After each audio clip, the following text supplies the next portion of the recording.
Hello, everybody. This week's Parasha is Parashat Ki Tetze. This week's Parasha has many mitzvot.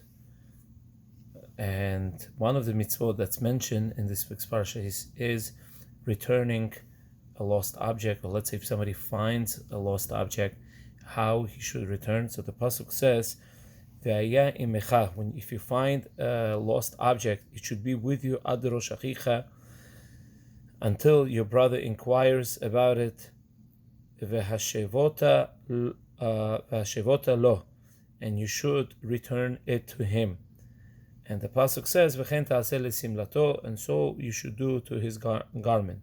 Now, Gemara learns from here, since the Torah mentions about simlato, his garment, that we learn, since Torah mentions a garment, and we say since garment has simanim, has identifying marks, and also it has claimant, meaning people want, they will claim it.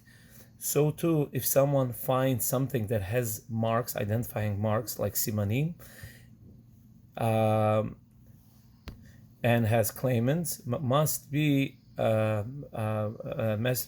mentioned, which means you have to do achraza, you have to publicize it, to say that you found this object, and people have to come to you, and a person has to come to you and give you simanim, proper signs, and like this you'll be able to return this object back to its owner. However, if the object does not have a siman, does not have identifying mark, okay, and let's say if the city majority of goyim, so then a person, he can keep this object, meaning the finder, he keeps this object. This is the rule that we'll learn from this pasuk. The Gemara learns all these rules from this pasuk. Now, what's the reason if someone does not have siman, does not have identifying mark, a siman, a sign, if a person who finds that type of object may keep it? The answer is because the owner, he will be me'a'ish, he will give up hope. He will say, oh, I don't have a siman, so I don't know if whoever finds the object, I won't be able to claim it back from him. So therefore, the halacha is, if someone finds an object that has no siman, you could keep the object. Rav Yaakov Galinsky says, an interesting story, that he had a friend, and he had a good friend that lost his whole family members, all his family members in concentration camp in Auschwitz. He lost his wife, his children, everybody he lost. And then after he was liberated, he was he spent his time in Siberia in a prison. So he had a very terrible life. And then he was able to come back to Eretz Israel, but this man was very broken, very broken. There's nothing to hope for, there's nothing to look forward for. Very hopeless man, individual. So one day, Rabbi Yaakov Kalinsky tells him, come, maybe we'll go and see Chazon Ish.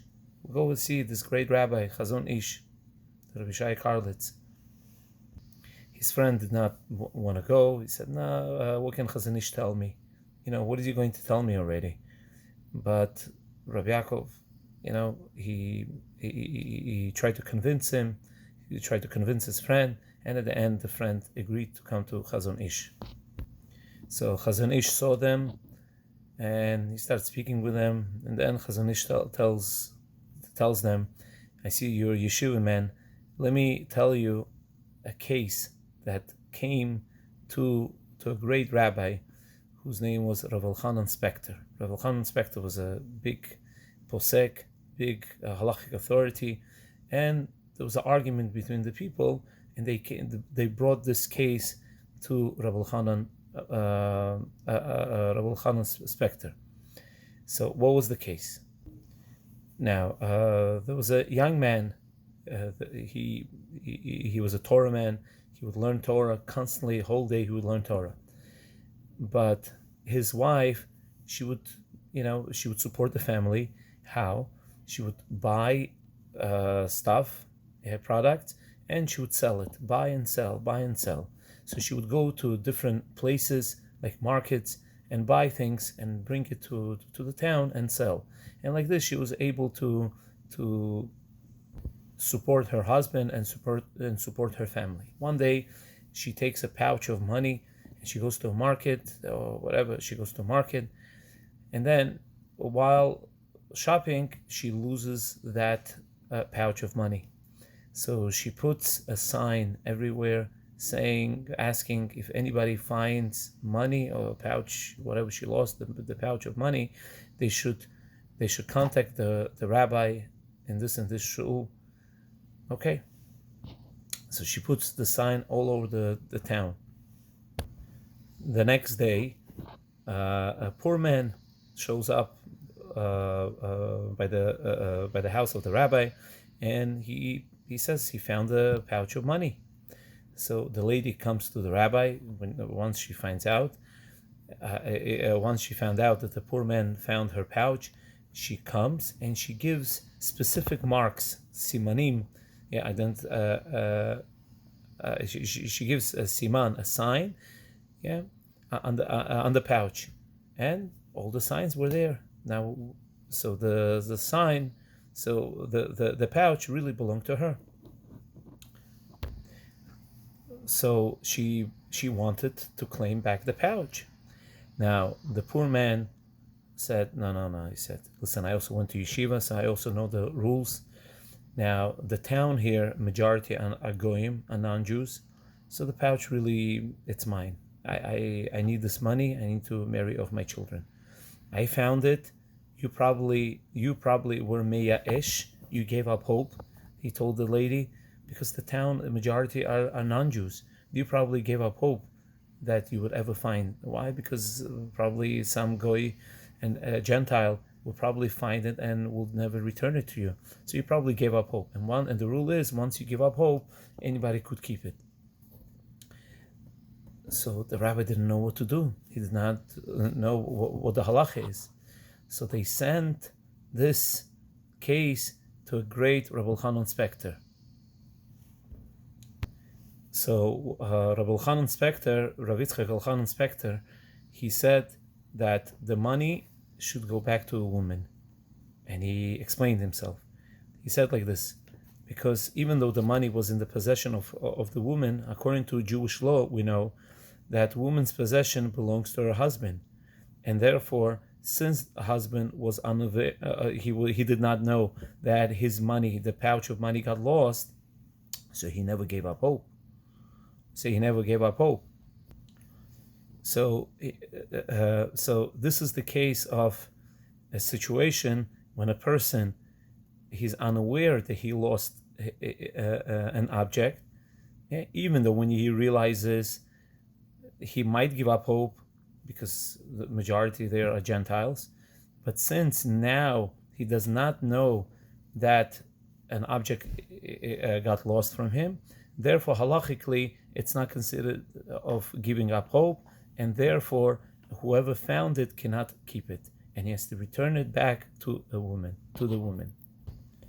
So Chazon Ish finished the story, and he told him, and he looked at this man, and he told him, who gave you right to give up hope? He told him, and then he said, your life belongs to Hashem, and anything that happens, it's because of Hashem. So Hashem brought you to this world. He put you in this world to accomplish certain mission. He is in charge of your life. So you cannot give up hope, because your life really belongs to him. You have no right to give up hope. It's just like the woman, the lady, even though she gave up hope, but the money, according to Jewish law, belongs to her husband. So he did not give up hope, so therefore the money will go back to her. So to here, your life does not belong to you, it belongs to Hashem. You have no right to give up hope. A Jew never gives up hope.